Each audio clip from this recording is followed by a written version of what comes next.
माता पिता की कहानी। गांव के पनघट पर चार औरतें पानी भरने आई। पानी भरते भरते वे एक दूसरे से बातें करने लगी।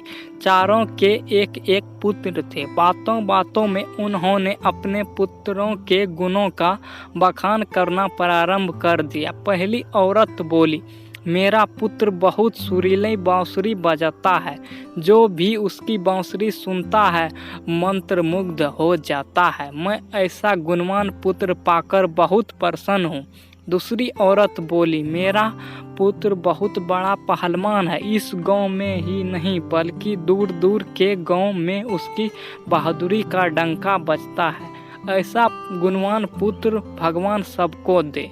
तीसरी औरत कहाँ पीछे रहती, वह बोली, मेरा पुत्र कुग्रास बुद्धि है। उसके अधिक बुद्धिमान इस पूरे गांव में नहीं।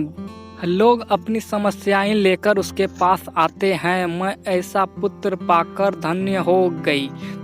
चौथी औरत ने सबकी बातें सुनी लेकिन कहा कुछ भी नहीं। इस पर वे औरत उससे कहने लगी, बहन तुम भी तो कुछ कहो ना, तुम्हारे पुत्र में क्या गुण है?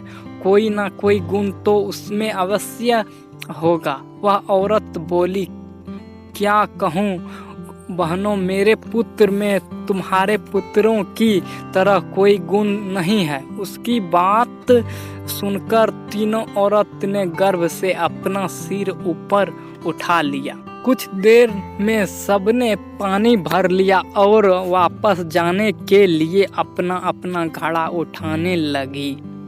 उसी समय पहली औरत का पुत्र हाथ में बांसुरी लिए वहां से गुजरा। उसने देखा कि उसकी माँ पानी से भरा घड़ा नहीं उठा पा रही है, किंतु वह यह अनदेखा कर बांसुरी बजाते हुए वहां से चल गया।